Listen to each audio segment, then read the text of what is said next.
Hello, everyone. All right. Good morning, good afternoon, good evening. Thanks so much for hopping on today. It's a holiday. I hope everyone's having a relaxing day so far. Let's see here. All right. Okay. Oh, here we go. This is what I wanted to show you. Um, hello. I hope everyone's doing okay. Everyone is safe depending on where you are. I know a lot of folks are currently facing some heavy weather situations. I actually have to contact a colleague because I recall them telling me they were going to be at Burning Man, and I just saw this morning what's going on there. I had no idea. So I was like, oh no. So they're getting rained out and there's mud and people are trapped. It's pretty bad. I'm hoping that she was among the first wave that was able to leave before it got any worse. So fingers crossed. I'll message her after this. I literally just saw it as I was gonna hop on. I was like, oh no, that is no. Let's see. All right. Um, I did want to show you, I happened to find this a little, it quite literally, it's a little book, but it's part of a series called The Little Blue Books. Um, I tried to find it online for free as a PDF, and I couldn't. And this seller actually had it available for $6. So I ended up getting it. It's super cute. Um, and I like these types of things. So it's Aladdin self-taught, but it's basically a whole little instructional manual on how to teach yourself Latin. Um, and so I'm actually building up a kind of botanical Latin class, but with different modules. And so I'm really excited about this. Um, but yeah, I just wanted to show you because it's super tiny. Um, and it's from the early 1900s. Uh, and yeah, this publisher, they came out with like over 1,000 of these little booklets on all these different types of things. There were kind of like little manuals that you would just keep on hand. And all I was able to find online in terms of PDFs are PDF lists of all of the books that were published. But the little books themselves, a lot of them are just kind of they cannot be found digitally. So I love these types of things. So I was super excited to get this one. And this one's from 1926. Uh, but yeah, I'm gonna pull some really cool info from that to share with everyone. I did order another one. It's supposed to be here tomorrow, so I'll show you next week. But it's about so I love collecting books on plant lore, so like their history and mythology and things like that. And so it's a book all about flower meanings. So super excited about that. And it's actually signed by the author. So really happy to get that one. And speaking of flowers and languages of flowers, this was all like serendipitous because it was not on purpose. Um, but so let me go back here on my Kindle. So I think I had shared a really long time ago about one of my favorite books, which is called The Language of Flowers. So the cover, I have a hard copy, but the cover, let's see. Ooh, let me see. Maybe my brightness is too high. Let's see if I lower the brightness. There we go. So it's called The Language of Flowers. I absolutely love this book. It deals with a lot of it deals with a very traumatized person. She's an orphan. She's placed in a group home. She finally finds a place. She gets a foster family. And it turns out that this is the best family that she could have gotten. And they happen to grow flowers for sale, and they teach her the language of flowers. Now, this book was published in 2011. Now, I was told by NYBG about a book that they were promoting, and it's called The Lost Flowers of Alice Hart. And I had never heard of this book, and they were telling me, because I'm a member and I'm doing some event stuff for them, that to check out the book, that they were having an event for it. I ended up not going to that event. Let me see here. But I did pick up a copy of the book, and it's called The Lost Flowers of Alice Hart, by Holly Ringland. I almost said Ringwall. um, but I found that it has a very similar premise to The Language of Flowers. So The Language of Flowers focuses primarily on Victorian meanings of flowers. And with The Lost Flowers of Alice Hart, it's also about a girl who loses her parents, is placed, but this, with a family member, and basically learns this secret language of flowers that her family had actually invented themselves, called the Thornfield language of flowers. And they used it to communicate with each other when words just didn't suffice, and they would make these bouquets and share them in order to kind of let the other know how they were feeling. So it was very similar when I started checking it out, and I was like, oh man, it's super, super similar. But it focuses on Australian species. So that's what I'm really excited about, because they're talking about plants I've never heard of before. So it's a pretty cool opportunity for me to start deep diving into Australian plants. Australia is definitely on my bucket list, so this was something really cool to start looking into. I do want to write up like all these species as well as their meanings. And what's really interesting too, I'm going to pull this up here, is at the beginning of every chapter. So, I mean, throughout the chapter, of course, they talk about different plants and they share the meanings, but then each chapter is named after a flower. And what I love is that it does give the scientific name, the locale, and that it actually gives like a little description. So here, for instance, the black fire orchid, so pyrokees, nigricans, and then from Western Australia, it needs fire to flower, sprouts from bulbs that may have lain dormant. Deep crimson streaks on pale flesh, turns black after flowering as if charred. So these again are a bunch of plants that I need to learn about now, because that's really, really cool. So I've gotten a couple chapters in already. Highly recommended. It's pretty interesting. The story is very dynamic, but what's the cherry on top is that there is a series on Prime Video. It's a 7-part series, if I'm not mistaken. I believe it's 7 parts. And Brian and I think we're on episode 4. But there is a series on the book that is available if you want to check it out. All the episodes are available now. And yeah, I mean, I'm super excited. It's very similar to that other book that I really loved. I hope that they make that other book a movie or a series one day, because it's a beautiful book.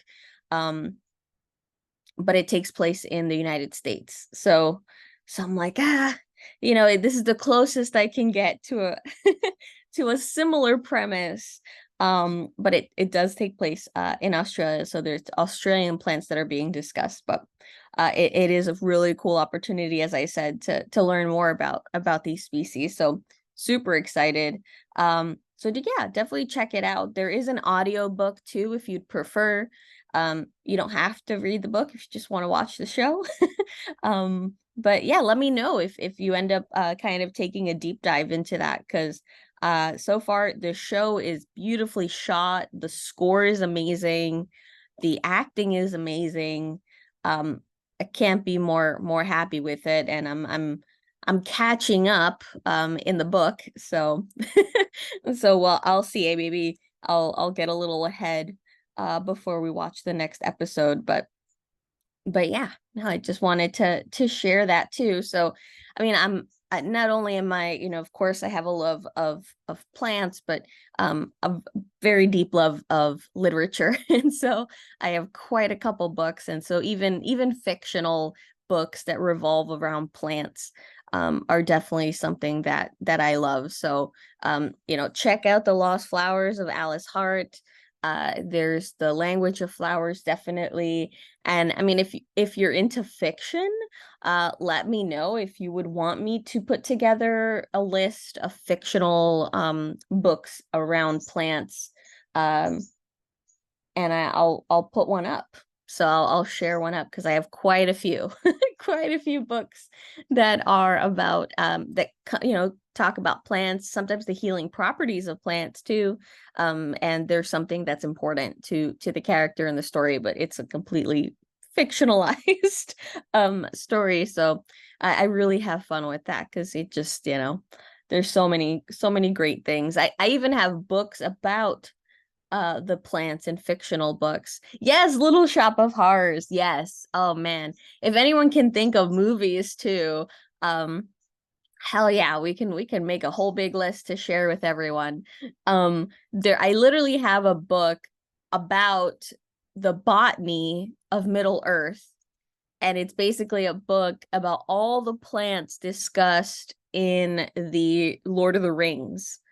And so it's about all of the plants. So the ones that are real, the ones that he made up, um, that J.R. Tolkien made up. So it's a whole book just about the botany of Middle Earth, a completely fictional fictional universe. And so yeah, it's great. I even have a book on all the examples, for instance, of plants that were included in Shakespearean plays. So it's just literally all it's kind of collected. So like what plants was he referencing in the story, and what were the meanings of the plants at that time, and where were the plants from, and why would he bring them up in that context? It's yeah. So that's definitely something I really love. So I invite folks to, if you haven't tried to kind of enter that world of fictional plants, it's a lot of fun. Yes, The Secret Garden is wonderful. Yes, that's a wonderful movie. I actually recently got the book, so um we were thrifting and I got that book. So I haven't read it yet. I did watch the movie so many times when I was younger. So I need to read the book, definitely. But yes, Little Shop of Horrors definitely is great. All right. And I think what was the last thing? Oh, so I went to go get my nails done because they were not doing very well. And my artist had an orchid, a Phalaenopsis orchid, on her like the little reception desk. Um, and I was telling her, oh no, it looks pretty rough, and she was like, yeah, I've been meaning, I have to throw it out. She was about to throw it out, and I was telling her, wait, no, let me try. So I just wanted to show you what it currently looks like, because I got it yesterday. So just so that you see what this looks like.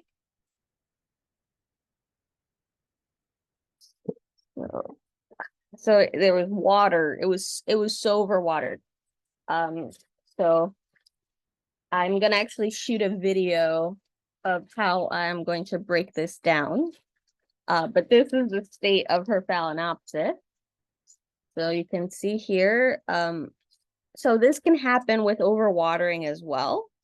Their cells can actually, they overflow, they become hypertonic. And so basically they burst, and it can cause these kind of seams to burst and rip. This can also happen when there isn't enough water.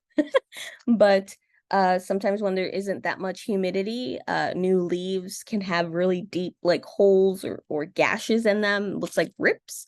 That can happen actually from the environment being too dry. But this was happening because it's just way too wet. Oh, it stopped dripping. Okay, good. This leaf is okay for now. It does look like it has some new growth coming in, and then it has this really, really yellow leaf. So as you can just see, it's not in a very good mix. It's predominantly sphagnum moss, but the fact that it's in sphagnum moss primarily, and it's pretty moist, it's going to make it a lot easier for me to pull the sphagnum moss away from the roots, to be able to really assess those roots. Because from what I'm seeing, there's a lot of rotten roots. So look at that.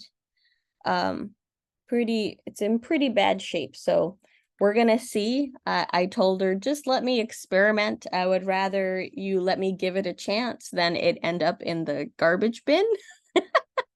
So, I'll film a video kind of breaking it down and removing everything, and I'll share updates with all of you.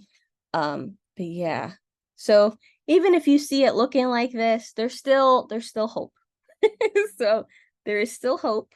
So don't completely give up on your orchid if it looks this rough. So don't panic. It might still be salvageable. But yeah.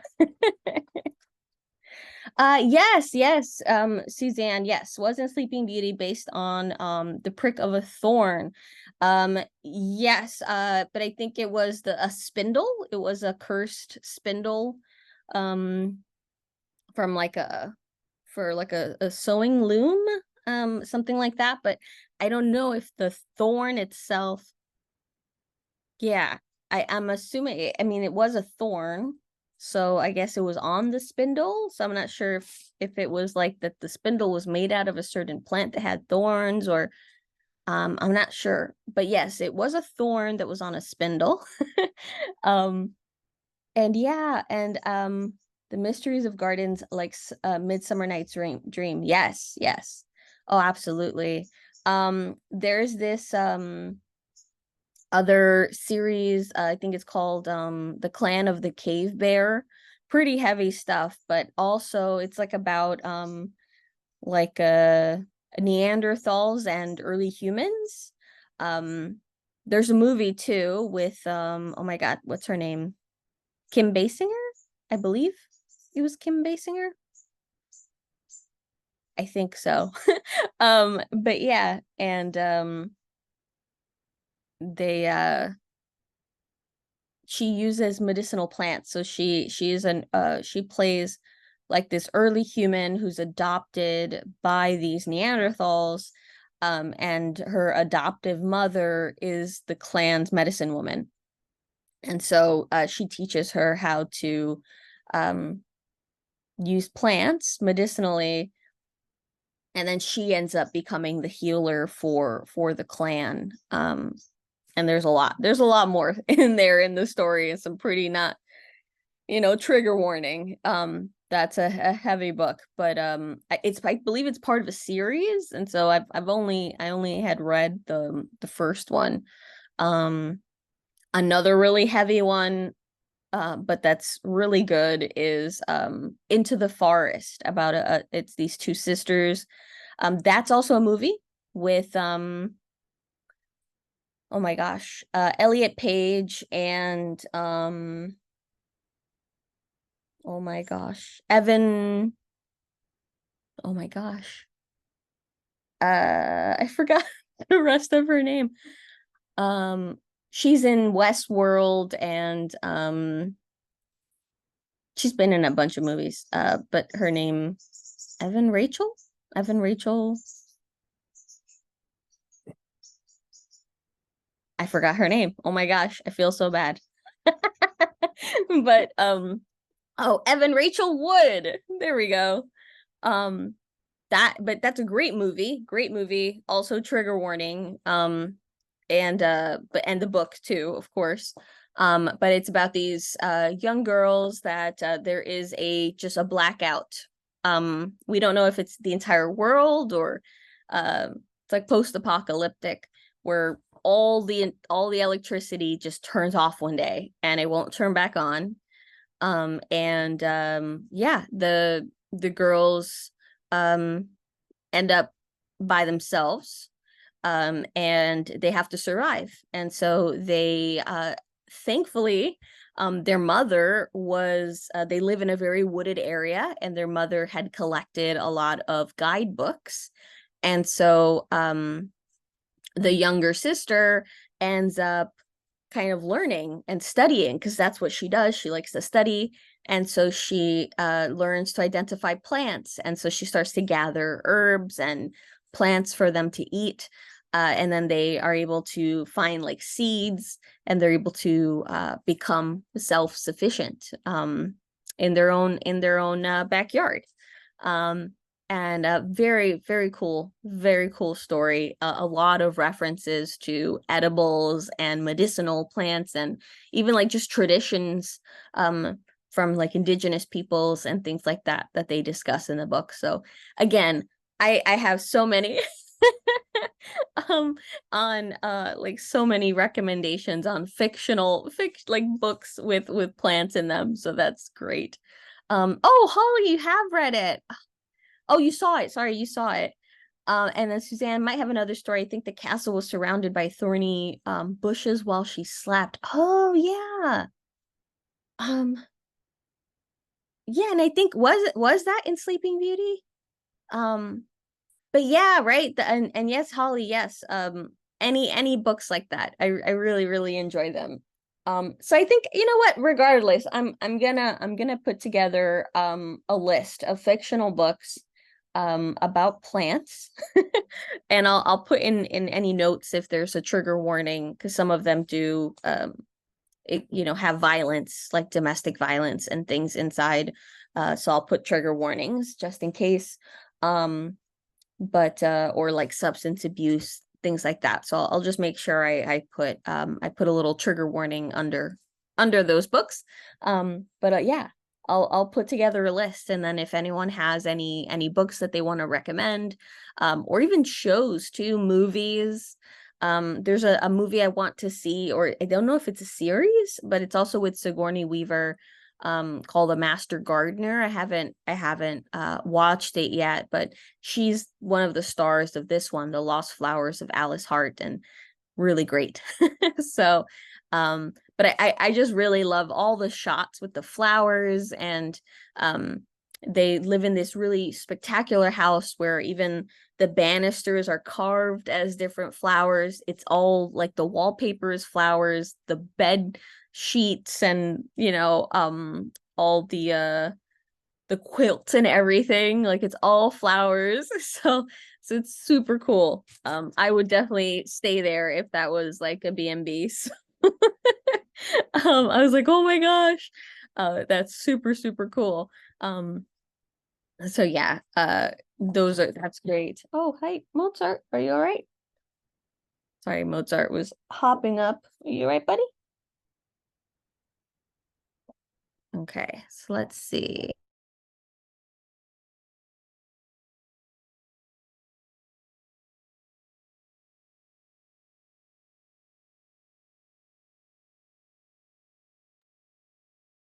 Oh, and then Holly says there's a book about the women during the making of King Arthur, and the Knights of the Round Table, and the women the women use elixirs, plants and stuff. Oh, that's great. That's reminding me too of Outlander. So if anyone who hasn't read the books or hasn't watched the series, Outlander is also a wonderful book. Very, it's fictional, but amazing, and it's like historical fiction, and there's time travel, and the person who is the star of well, the protagonist, she is a nurse who happens to have a passion for herbalism, and so this comes in handy when she is transported back to during like the revolution of like Scotland fighting the English. And so yeah, I think she gets transported to the 1700s, knowing all this knowledge. But she's also a nurse, and she was I think it was the First World War that she was that she had been there, so she was able to know also like trauma medicine. That one's great. So I'm on like book 5 of Outlander. I have to check. I've been reading the ebooks, and it's been a bit. I haven't continued in a while, so I have to see where I left off.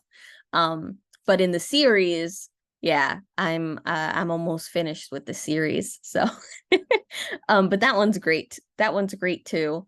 There's a little less focus on the plant medicine in the movie, and sorry, in the movies, in the show, as you progress. It's very heavy in the beginning, and then they kind of focus more on the drama, but it's still a cool, very cool story. But the book definitely has much more. The book series has a lot more about the plants, which I love. So yeah, so that's in there. But I need to check this out, definitely. I need to check out more, it seems. And I'm really excited about that, the book that I'm supposed to get tomorrow. And so it's let me see what it was called. Um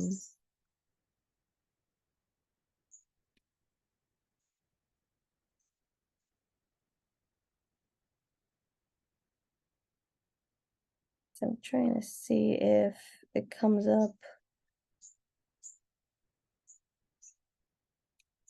because I got it from a private seller on Facebook Marketplace. So I'm trying to see if it's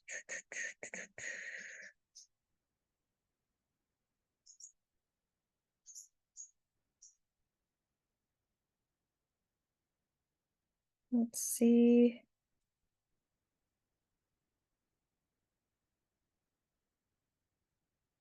if Facebook decides to.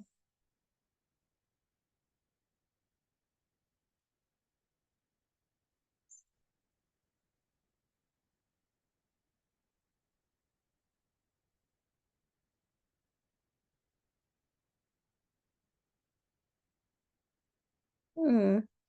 Hmm.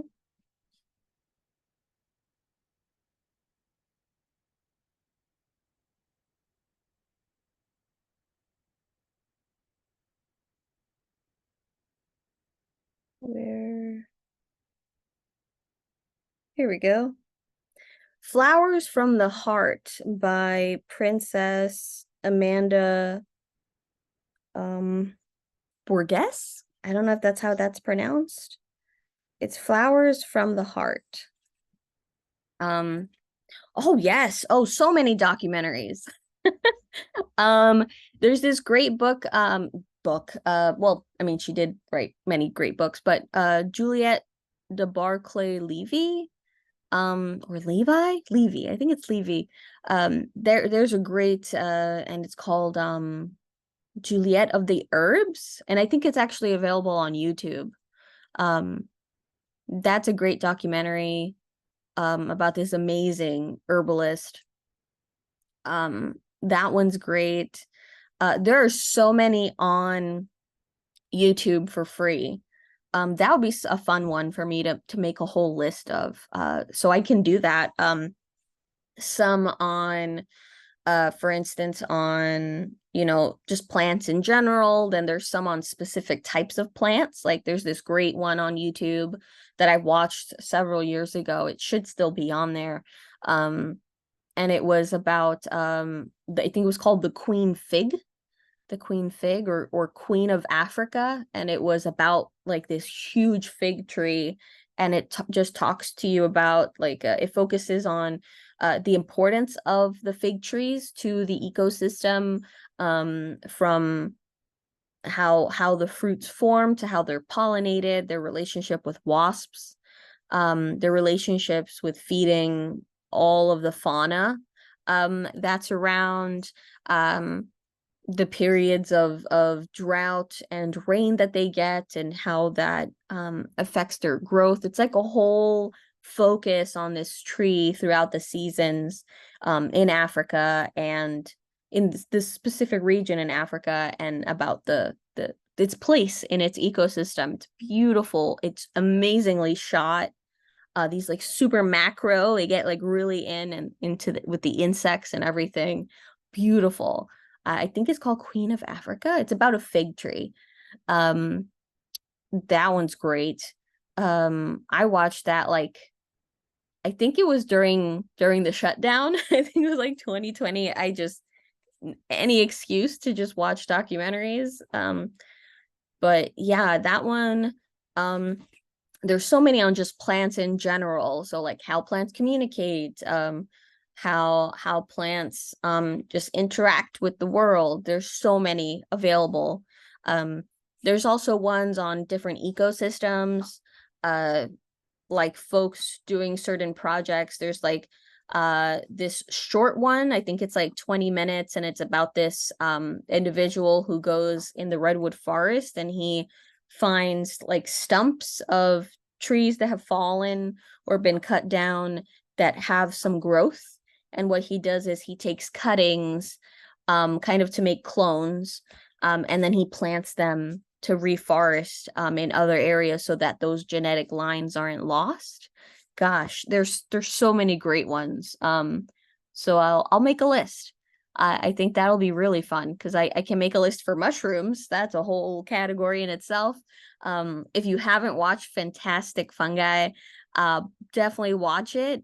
I currently own a digital copy, and I don't know if I can, maybe I'll see if I can do that, to do a screening, where you guys can log in, and then I can put the documentary and share it. And so you should be able to hear it and see it and everything. So maybe I can do a screening. But yeah, Fantastic Fungi is amazing. And there's a bunch of other ones that are available for free on YouTube. There's also a bunch of videos on YouTube about like growing your own mushrooms and things, if that's something of interest. So I can definitely include that in a list. And then yeah, so many plant documentaries. I just started watching one yesterday that was on YouTube, but it was late, so I didn't finish watching it. But it was like a short one on apothecaries. Let me see what it was called. Inside of the Apothecary. It's a short one. It's like 15 minutes. Inside of the Apothecary, Medicine in the Early Modern Era, 1500 to 1800. And so yeah, and they're available. They're available for free on YouTube. So yeah, I'll put together some. And if also I'll share a couple of my favorite. I really like ASMR. It kind of helps me decompress. And there's some wonderful channels on YouTube that do things about plants, and about like apothecaries and things, where they speak in a very hushed tone.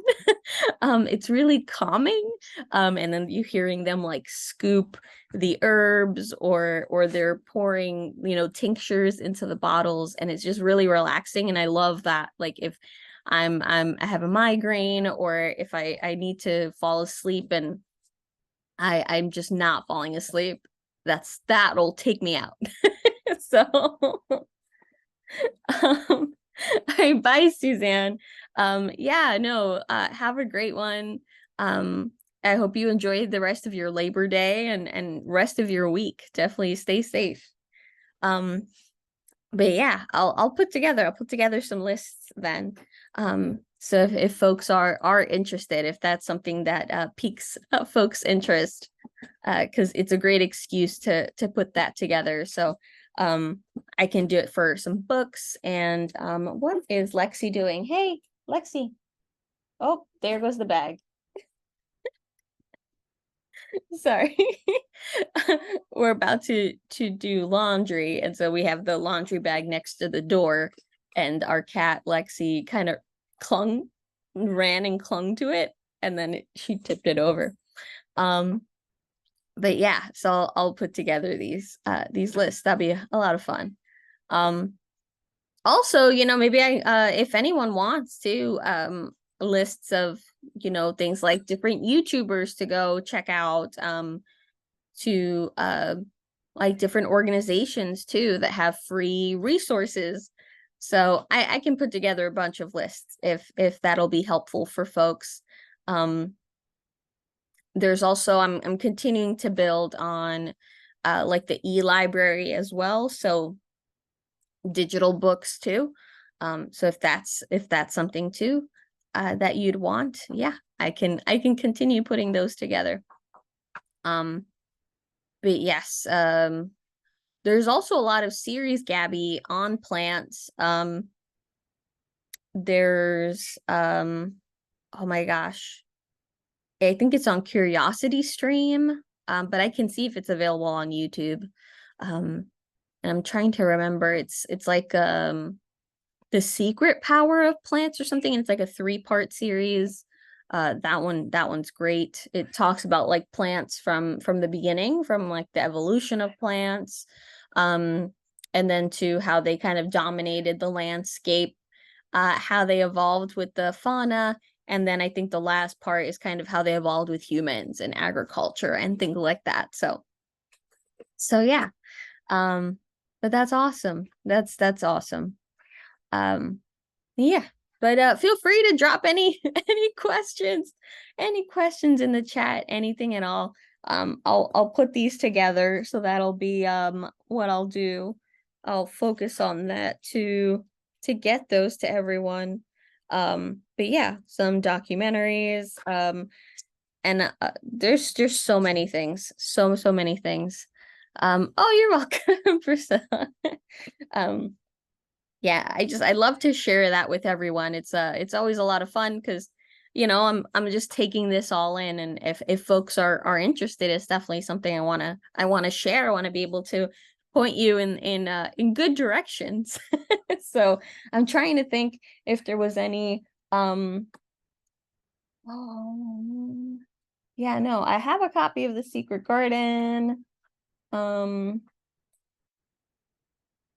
Oh, there's another one. It's not Into the Forest, because that's the one with the sisters, but it's something like The Forest, Escape to the Forest, or Escape in the Forest. I have the book. I will find it.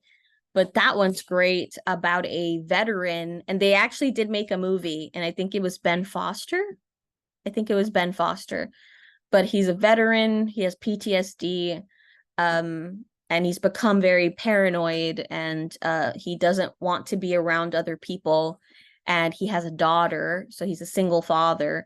And he thinks that the best thing to do to protect his daughter is to live in the woods, and so he builds like a bunker, and he teaches her how to hunt and how to forage.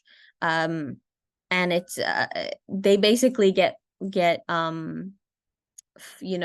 told by the state, like, you can't like live like in the woods, and they try to integrate them into society again, but she's been raised out in the woods. And so it's like a back and forth between, modern, like a modern society, like a city, versus life in the woods. um beautiful story, and they made a movie. So yeah.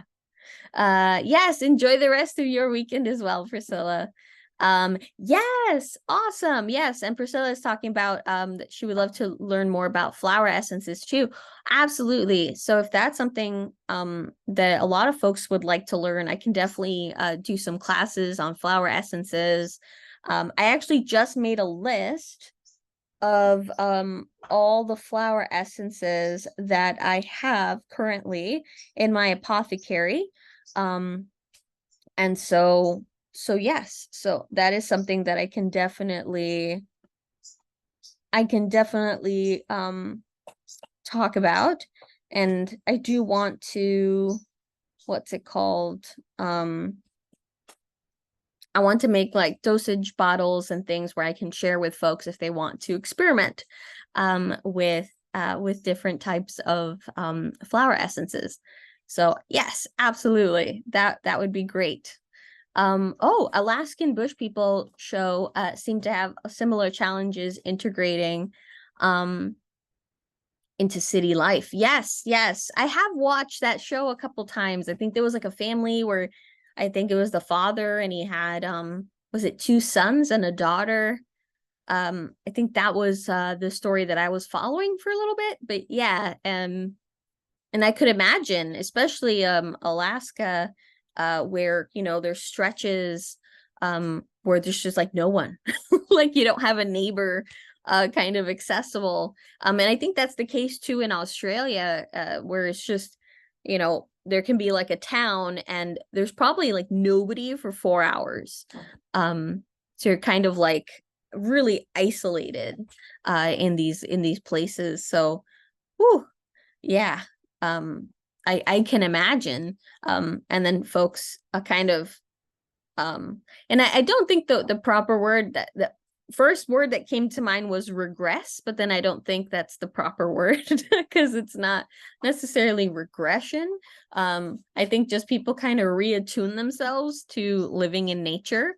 But unfortunately, it's discouraged. Yeah. um there was actually a colleague of mine was on that show. What is it called? The Homestead Rescue, I think it was called that. um and so yeah, they have a homestead, and they had the show come and kind of help them with their water source and get like a more secure water source, that they weren't just like dependent on the rain, because they were kind of in a wooded area that doesn't have direct access to like a stream that's kind of like on the surface. But they did have the, what is it called, the spring, like a underground spring, and so they were able to tap into that, and now they have a constant supply of fresh water. And from my understanding, they did the show, they thought it was great, they had, now they're running water, and then the city was telling them that they weren't supposed to access that stream, that underground stream, and they shut it down. Yeah, and so now they're going back and forth on that. But so I'm not sure. I would have thought that the show producers would have gotten like permission, but or maybe they just weren't aware of the legal issues. But that's really unfortunate because they want to kind of live off grid, and they had it all set up. And now they're not back at square one because the show did a lot and helped them. But the water, the access to fresh water at any time, that definitely was a big hit. Yes, thank you, Linda. Yes, Homestead Rescue. And so I'm pretty sad that had to happen. So I hope that they can, that's definitely something I hope that they can get remedied really quickly because yeah, they're doing some really amazing work and they're growing herbs on their property, and the plan is to share them with the community and things like that. So fingers crossed. But yeah, no, Homestead Rescue, yes, that's a great show. There's also shows like that too, right? That are pretty awesome. I really loved, there was this show on flower arrangements a couple years ago. I'm trying to remember, um, oh gosh, I'm trying to remember the name um of the show, but it was like floral sculpture, basically, was the premise. And I think it only ran for a season. But basically they had to make all of these like amazing art pieces using flowers. And that was a beautiful show. That was really fun. Um, oh yes, Linda, definitely. Karting in water is so very difficult. Yes. Um, and yeah, and I think they only have a small car, and so yes, it makes it very insanely difficult to bring in as more, as much water as you would need at any time. Yeah, it does definitely make it. And Priscilla, okay, so I know I'm not, my brain is that show does exist. Yeah, it's like it was like floral sculpture. And so then there was people that had different um like businesses around flowers, and then they would um yeah, they would kind of tell them like they had to build insects or something, and then it would be all flower, all flowers, really, really beautiful. Yeah, so there are some reality shows around plants too. Um, yeah, it was a while back. It was a while back. So, gosh, I think it was on Netflix. I'll look it up. I'll look it up. Oh wow. So the Philadelphia Flower Show has a dedicated area to floral sculptures and sometimes even dresses. That's awesome. I've heard of the Philadelphia Flower Show. That's something I definitely want to go see in person.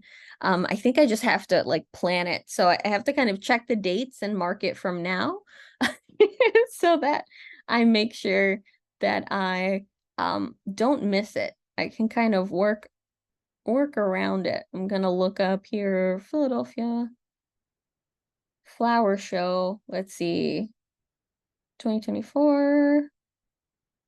It's going to be, oh wait, is this, oh, March. Yeah.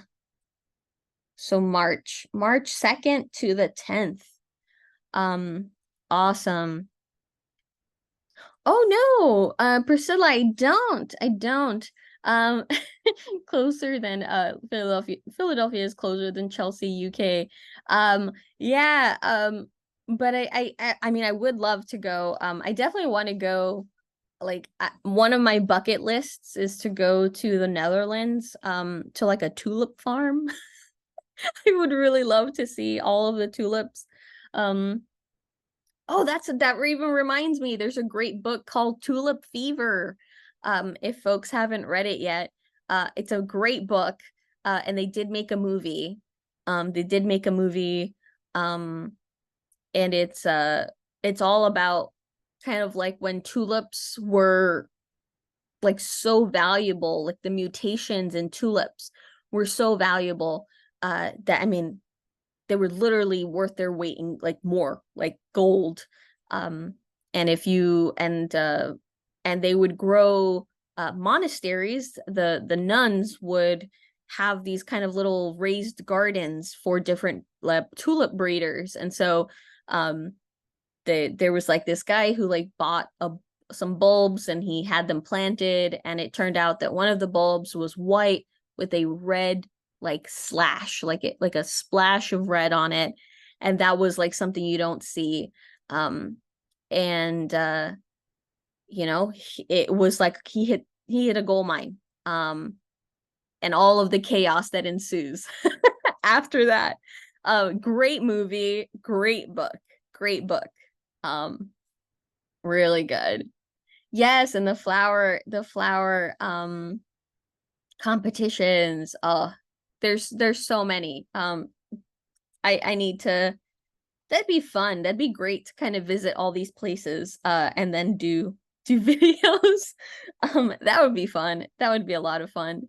Oh, and Linda, and the Florida Floriade Florade um in Netherlands happens every 12 years. Oh gosh. Florian. Excuse me. Florian. That's fine. Oh, that's awesome. Every Yeah, 12. it even has like at Disney, the gondola rides and everything is huge. And if you need assistance, there are little carts, that you can hire out. And they have all sorts of things that are experimental, like cutting edge. Like back, oh, maybe 14 years ago, I went to that one, and that was so amazing because they even had like underground, partly underground houses, and they had a garden that you would walk up and then to go into the house because it was an echo kind of like climate change, pre-climate change, in homes and things like that, where they actually had air circulating through the houses, through the underground and things like that. Plus, you could pick your vegetables as you're coming up your hill to get into your house. Like there would part of the house would be underground, and then they had this really great section where they had sprouts, because it was before sprouts were a big thing, and you could sample sprouts and everything. And they had that guy going around with huge big tweezers, and you could taste like little sprouts. They put them on dishes. There's samples of food everywhere, live walls. Oh my gosh. And like all the flowers and the tulips. And then you can go to Keukenhof Gardens too while you're there. Oh, go to the Netherlands. It's amazing. And Queen Beatrix actually had like a whole, it looked like a football, actually, an orange colored home that was on stilts. And it was like a new shape to be, like, so wind would go around it and everything like that on the coast. And it was orange because the colors of the Netherlands are orange. So anyway, it was an experience. It just amazing, amazing. That's so cool. Okay, yeah, that's making me want to go more. Yeah, put it with the Koikanoff Gardens, and that usually happens like around the beginning of April, I think. So Nice. I think in 10 years, Jocelyn, you'll be able to go again to that. Save your money. Yes, save my money, mark my calendar as of now. Like, No, no, no, check it out. And I don't know how to spell it, but it's Floriade. So yeah, you'll find it. so Good. cool.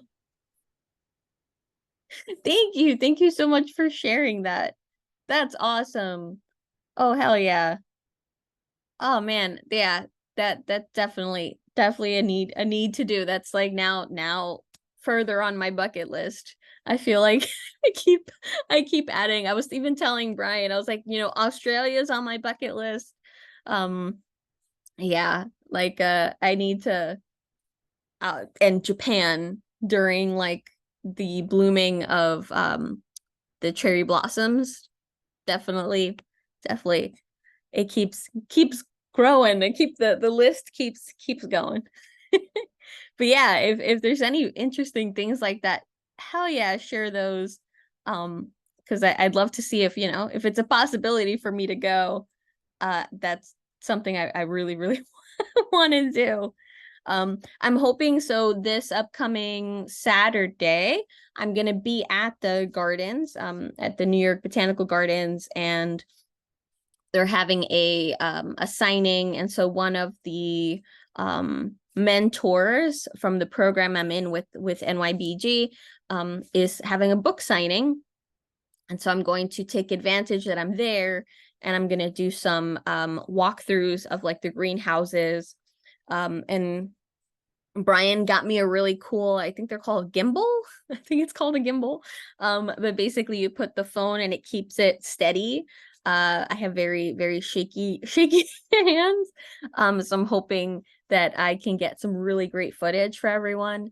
And so I'm gonna do kind of walkthroughs through different exhibits, and then I'll post them up for you to have like a POV of the different exhibits, and I'm hoping I'm in right now. I'm in contact with some other experts that I feel if you know if I can have them as kind of guests where I can interview them and things like that on different aspects of different exhibits and things like that. So hoping to make it you know, make some really great kind of like mini documentaries. So that's the hope.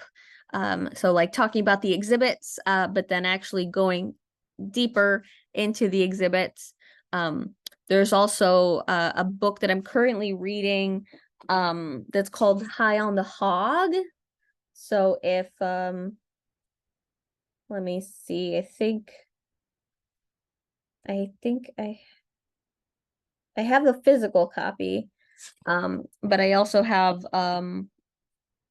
the Audible copy as well, which is great, and it's actually read by the author. Um, I believe it's read by the author. Where is it in my library?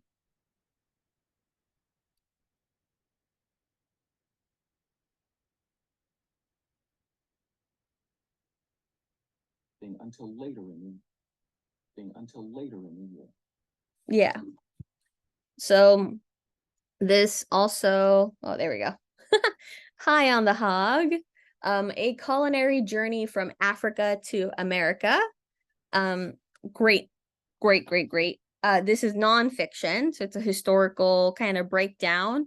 And there's a series on Netflix, and it's a 4-part series that ties into the book.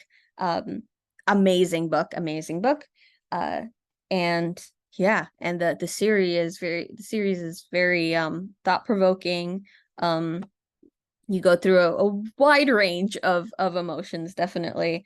But there is an exhibit at the garden that also is focused on like Afro-Caribbean foods, and there's a bunch of plants that they installed. So I'll be recording that as well.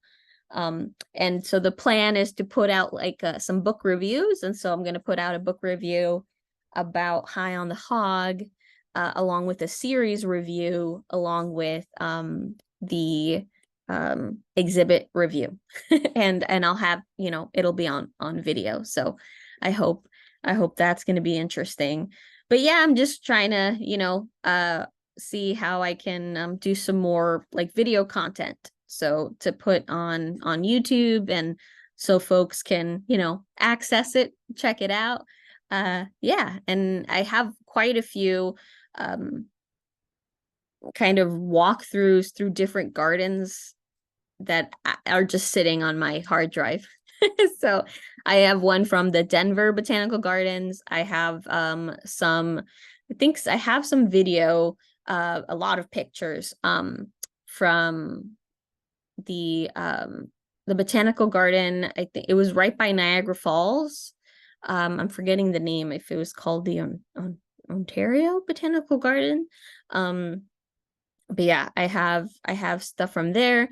Then I have video and pictures from uh what is it? Birmingham, and from Atlanta, Georgia. So there's like a bunch. There's a bunch. So I have to kind of just find the time. You know, I'm gonna export all of those into Descript, which is my editing program. And I'm just gonna kind of start preparing them to share out, because I have tons. I have tons of walkthroughs through different botanical gardens I've had the opportunity to check out, and they're just sitting there. So I need to share them with everyone so that you can see some really cool plants. Um, yeah, so excited to, you know, get more of that out. And the same with yeah, I even have walkthroughs from like places in Costa Rica and things like that. And there's a funny video that I know I need to upload. But it's with Brian and I and my mom, we were trying to go horseback riding, and we couldn't, and this was in Costa Rica, and they had told us that to head over to this hill. So we were going up the hill. It was very steep. And I remember looking over and I said to Brian, I said, I think that's the place. I think we have to go in. And he was like, no, no, the person said it was up the hill. So we kept going. And when we got up there, it was like a cliff with only one little narrow passageway that led to a cafetal, which is a coffee plantation. And so Brian, my mom and I had to get out. Um, we had to go out and then kind of tell him like how he could turn because the wheels were literally on the side of the cliff. And then he was able to turn the car around. We got back in. We proceed to go back down, but it's like a 45-degree, like it's so steep that we were literally slipping. He was just kind of pressing the brakes because we were going. And I was recording out the window. And I was telling Brian, stop, hold on, because there was some peperomia that were growing on the tree. And I was recording and I was like, wait, hold on, I need to get a closer up picture. And you just hear Brian in the background going, do you want us to die? We're gonna die and you're taking pictures of plants. And we still, my mom, like we laugh.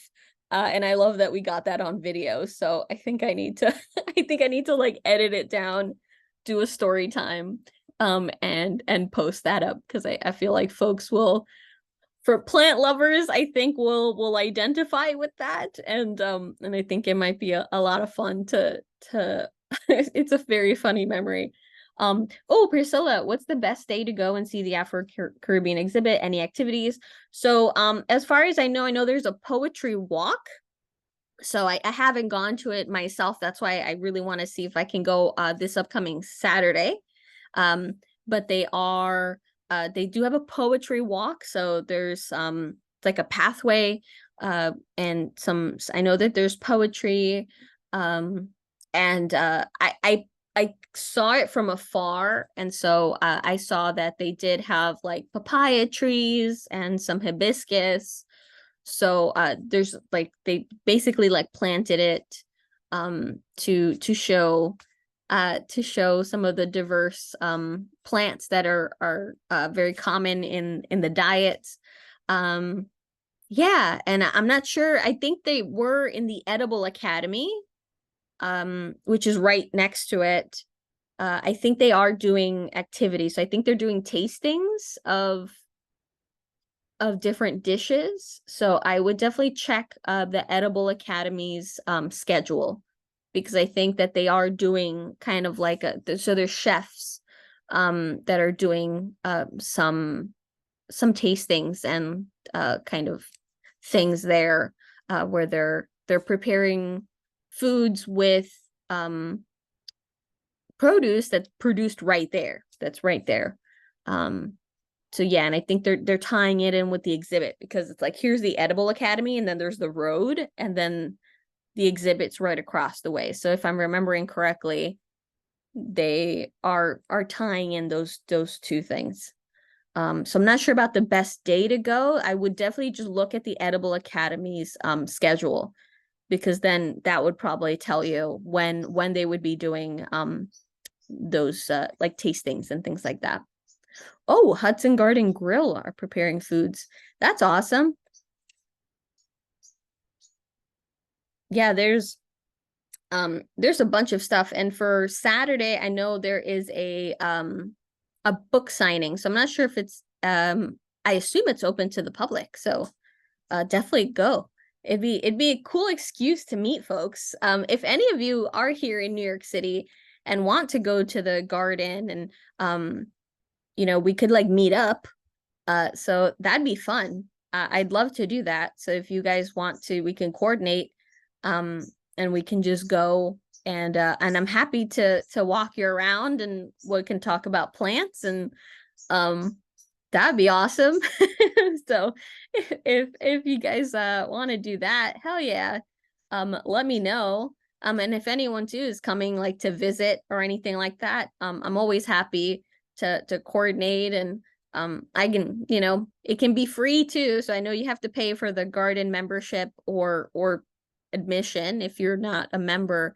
Uh, but we could also go to things like Central Park or Forest Park. I manage a trail there called the Yellow Trail. Uh, I'm happy to take folks out to walk the trail and talk to you about the park and the plants and all that. So uh yeah, let me know if you're here. If you're here, if you're gonna be here. Because hell yeah, that'd be great. Absolutely. Um, yeah, I'm trying to see what I'm trying to remember with the NYBG. Yeah, because it's the book signing that's happening.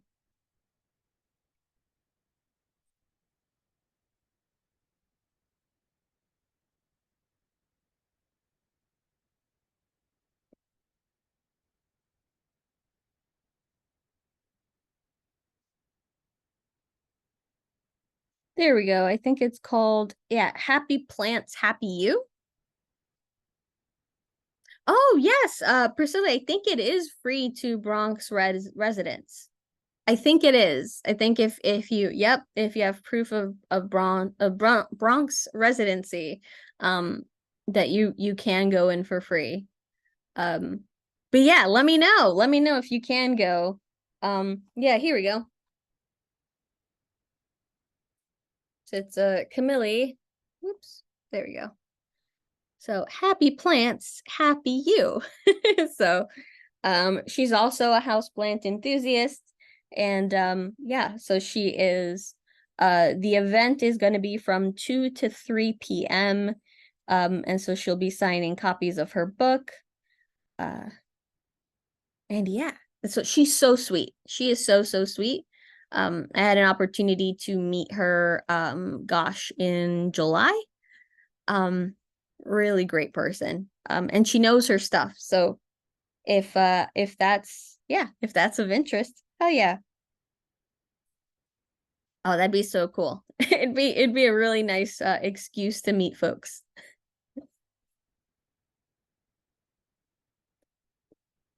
The yeah, that one, there's that book signing.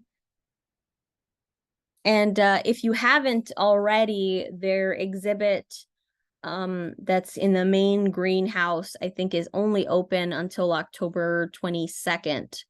So you have like 2 months, a little less than 2 months to go check it out. That's the one that I'm going to be doing a walkthrough. I had shown a little bit a few weeks back when I went to that event. I had shown um, some pieces of that exhibit. There were vultures, and there was like the walk with all the extinct plants.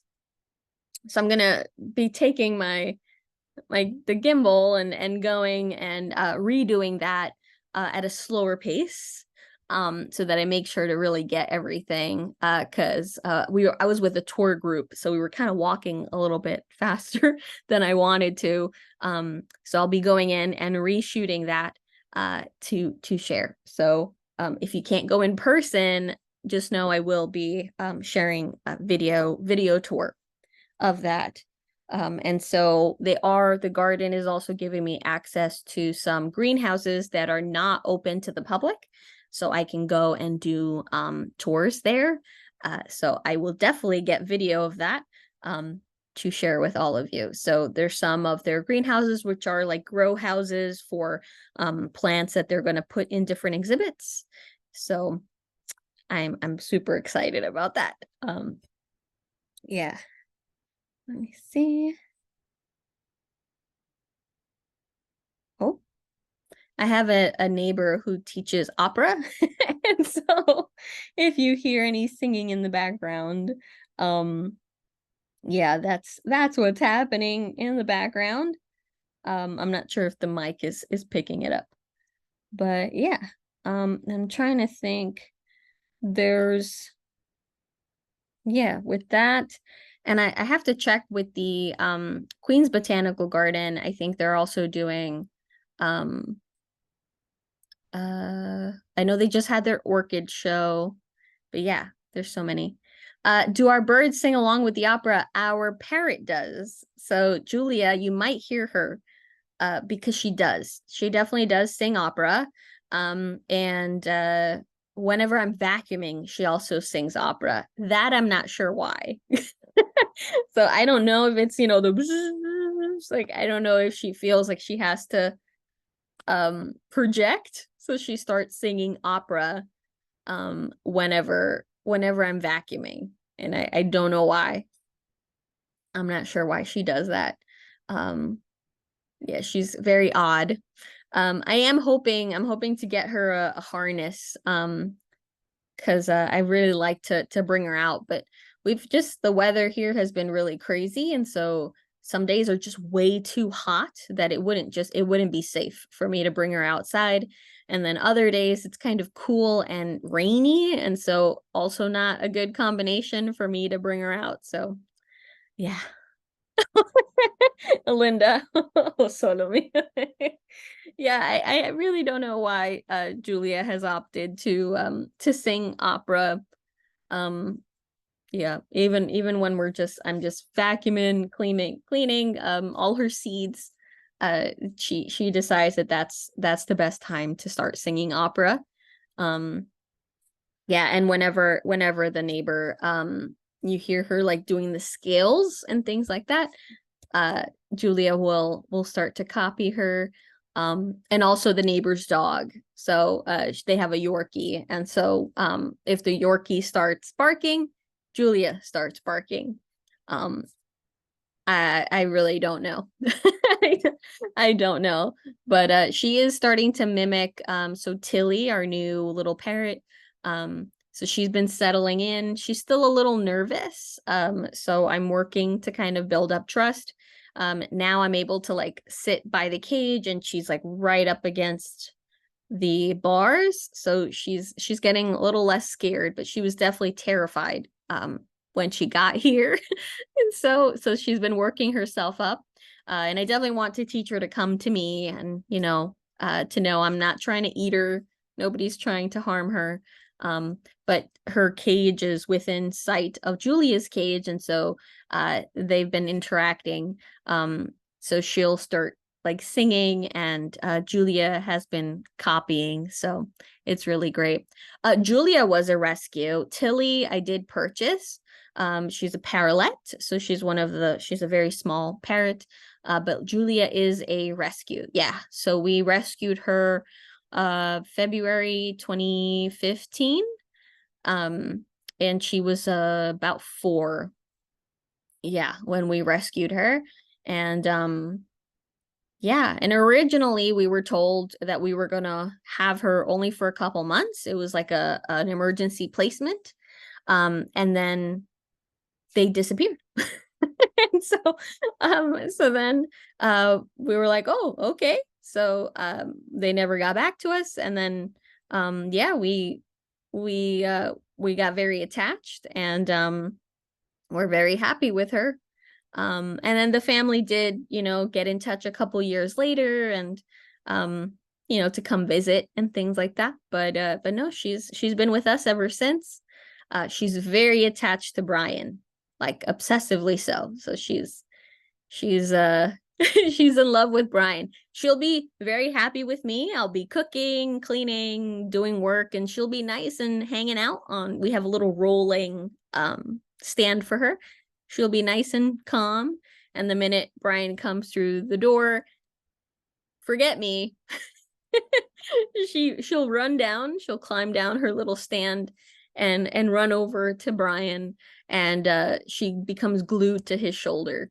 And so he can't do anything. He can't eat by himself or anything. We have to put her away. Because if not, he literally can't do anything because she's literally on top of him, and as he's trying to eat, she's trying to take the food out of his mouth. Um yeah. So we love her very much. She's definitely an integral part of the family now. Yeah, it's been, gosh, yeah, I can't believe it. Yeah, 2015. So we're hoping this year. She did lay um three eggs in around like April. It was like March, April. She laid about three eggs. The year before she laid one. Um, and so yeah, I think it's because we were letting her kind of because she has kind of some free reign, and she likes to run under the bed. So since then, we did get a new bed frame, so she can't run under anymore. So I'm hoping that might keep her from laying eggs this upcoming year. Because that can be very dangerous when parrots are egg bound. So sometimes like they have to lay the egg and the egg doesn't come out, and it can cause like sepsis. Oof. So I want to discourage her from laying eggs because we don't have a male. Um, and so it's just very dangerous. So, but I'm just grateful. I mean, she's amazing. And she doesn't, she's not interested in any of our plants. So she's great.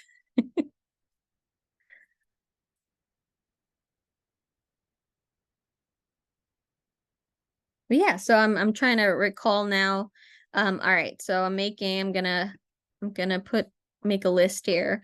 A list of lists. So a list of fictional plant books, some non-fictional as well.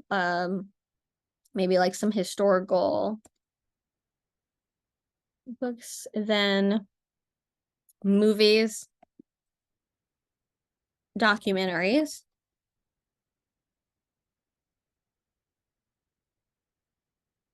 Yeah, movies, documentaries. And then I will include like trigger warnings where necessary. And then what I can do is with the lists of the books and the documentaries and the movies, I'll try to see where they're available at that time. So that if folks have because some are, let's say, available on YouTube, some if you have a Netflix account and things like that. Oh no, Linda, I'm so sorry. So Linda says that sadly we had a parakeet pass from being egg bound. Yeah, that's what makes me so nervous, so nervous. And so African grays, they become sexually mature like around 8 years. It's like 8 to 10 years. And so when we got her in 2015, so she was 4, and so yeah, it was like 2019, 2020 where she became sexually mature. But she hadn't laid an egg, so we thought, we're like, okay, maybe she won't. Um, but sometimes if they exhibit certain behaviors, like if you give them a place like a dark space, that will actually trigger those hormones. So if you give them like a nesting box or things like that. And so she was thinking that she could run under our bed, and she thought that's my nesting box because it's dark. And so dark and safe. So she got all riled up and ended up laying an egg. And the whole thing, I didn't even know. I remember I couldn't find her, and it was really quiet. And I'm thinking, well, the window is closed. She didn't fly away. I was like, I couldn't find her. And it was hours, and I was telling Brian, I was like, I'm really worried because like I don't hear her, I don't know if she's like hiding somewhere. I can't find her. And I had done an initial look under the bed, but we had like some boxes with like winter clothes and stuff. So I used my flashlight. I couldn't see her. And so I was like, no, I guess she's not under here. I mean, I don't hear anything. She's not responding to the light. And then I looked again, because at this point it was like 2 hours, 3 hours, and I was like, okay, she still hasn't come out. I don't know where she is, so I'm gonna like move the stuff from under the bed. And when I had started moving the boxes, I could hear her. So I said, okay, so she's under the bed, but I didn't know about the egg. And so we started moving the bed and moving everything out, and she ran at me and she bit me so hard. She bit my hand so hard. Um, yeah, and I was like, whoa, she like ran at me was um like a what's it? I can't think. no, like rammed into me and then bit me.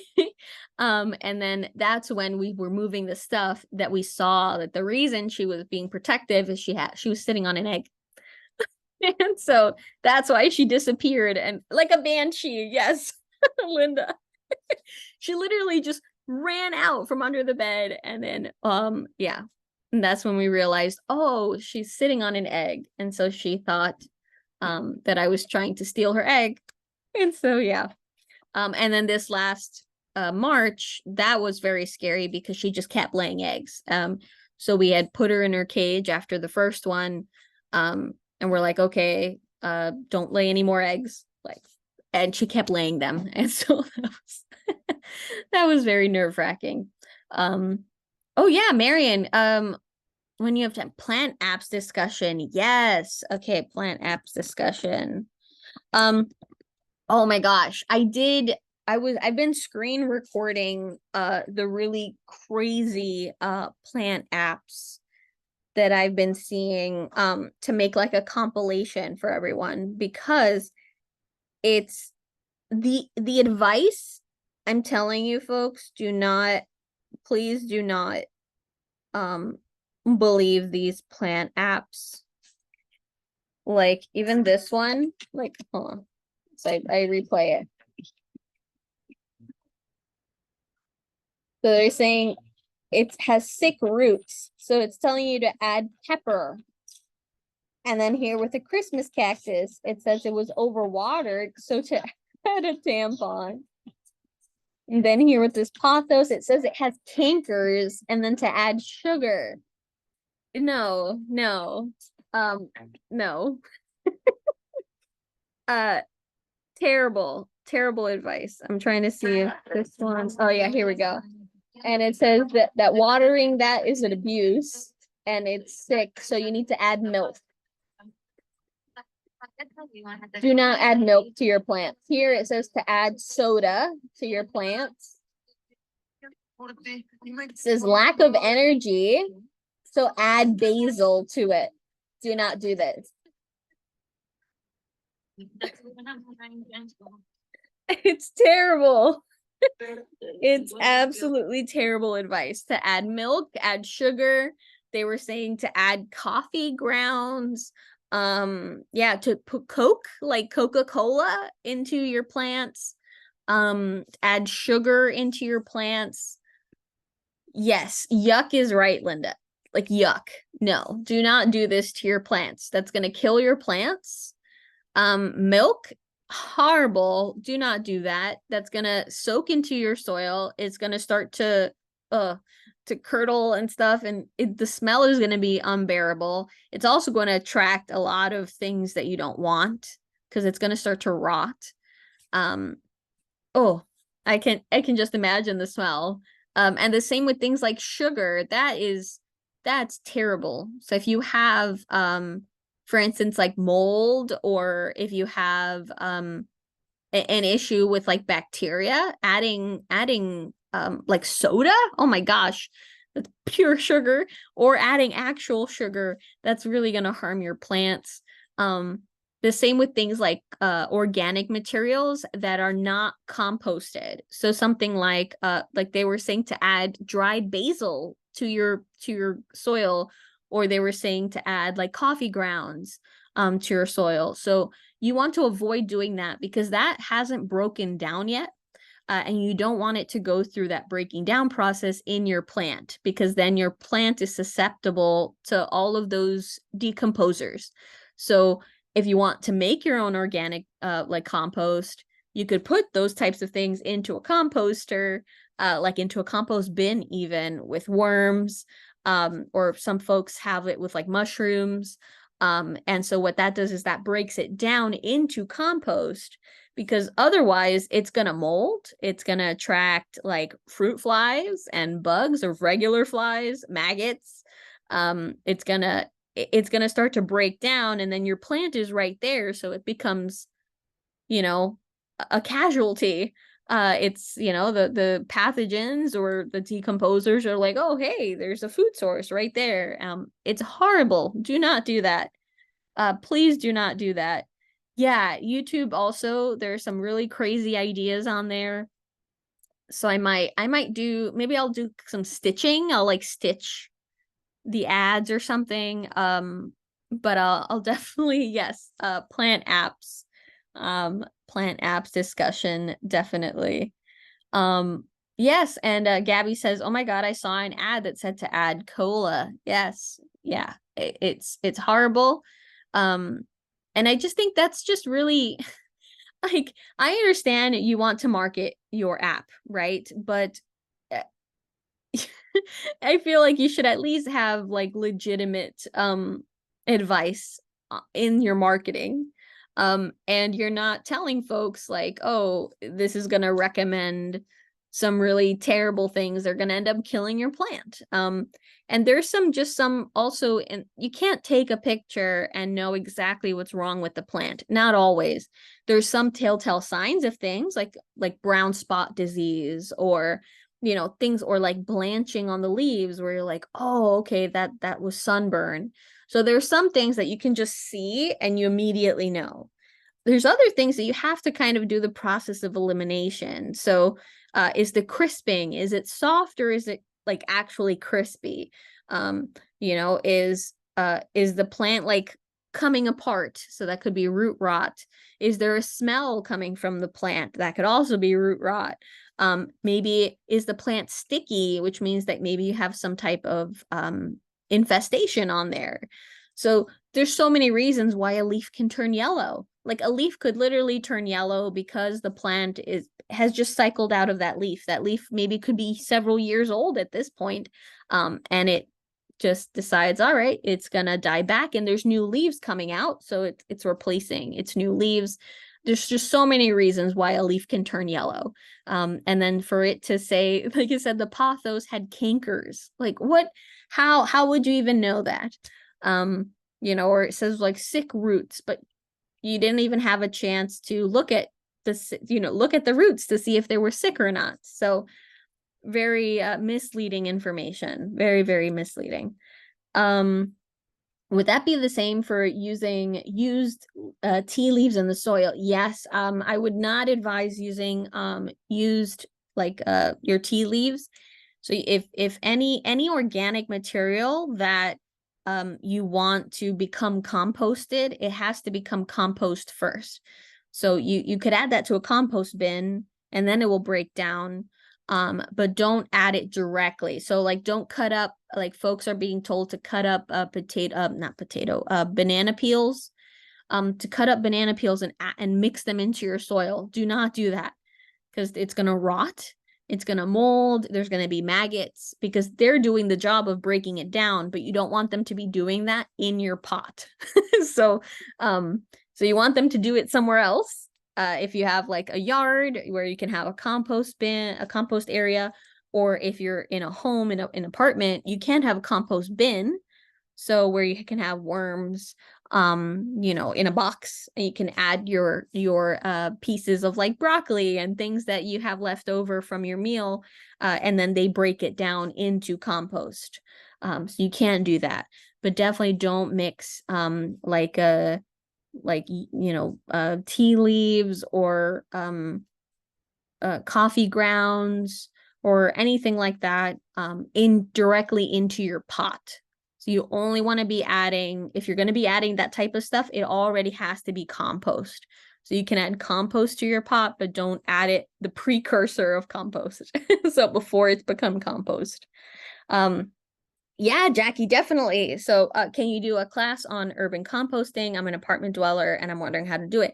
Absolutely. So, I had a worm bin for several years.